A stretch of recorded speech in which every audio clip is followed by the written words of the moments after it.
دیکھیے سبق میں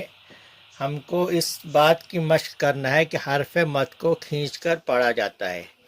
اگر ہم نے بچوں کو سکھاتے ہوئے یا خود مشق کرتے ہوئے اگر ہم نے اس کو تھوڑا سا زیادہ کھینچا تو یہ ہمارے لیے بہتر ہے، اس لیے کہ اگر ہم بچوں کو سکھا رہے ہیں یا خود مشق کر رہے ہیں تو زیادہ کھینچنے سے ہماری ذہن میں بات بیٹھ جاتی ہے کہ اس حرف کو کھینچنا ہے، ہم کو اس حرف کو کھینچ کر پڑھنے کی مشق ہو جاتی ہے۔ با زبر با الف زبر با تا الف زبر تا سا الف زبر سا اس طرح سے پڑھتے ہیں تو وہ آگے چل کر جب آیت میں جب پڑھتے ہیں تو اس جگہ پر غلطی کر دیتے ہیں کہ بعض مرتبہ زبر اور الف مدہ دونوں کو ایک جیسا ہی ادا کرتے ہیں، تو یہ غلط ہے۔ اس لیے اس کی کوشش کرنا چاہیے کہ ہم اس کو تھوڑا زیادہ کھینچ کر پڑھیں تاکہ ہم کو اس کی مشق ہو جائے، اس کی عادت ہو جائے اور ہمارے ذہن میں بات بیٹھ جائے، یا بچوں کو ہم سکھا رہے ہیں تو ان کے ذہن میں بات بیٹھ جائے کہ اس کو کھینچنا ہے اور تاکہ وہ آگے چل کر غلطی نہ کریں۔ اب اس کی مشق: زا الف زبر زا، دال زبر د، زاد، خو الف زبر خو،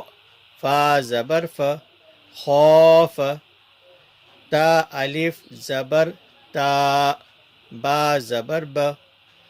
تاب، جیم الف زبر جا،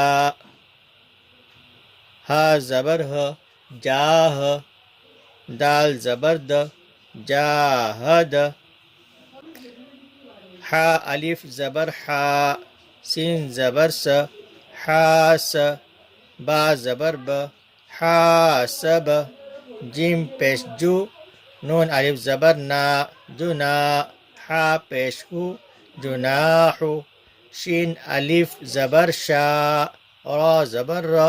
با زبر ب، شارب، فا زبر ف، را الف زبر را، فرا، غین زبر غ، فراغ،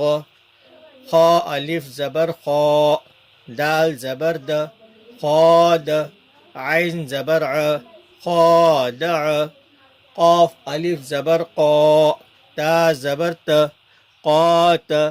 لام زبر ل، قاتل، صاد الف زبر صا، با زبر ب، صاب، را زبر ر، صابر، تا زبر ت، عین الف زبر عا، تعا، لام زبر ل، تعال۔ یہ ہو گیا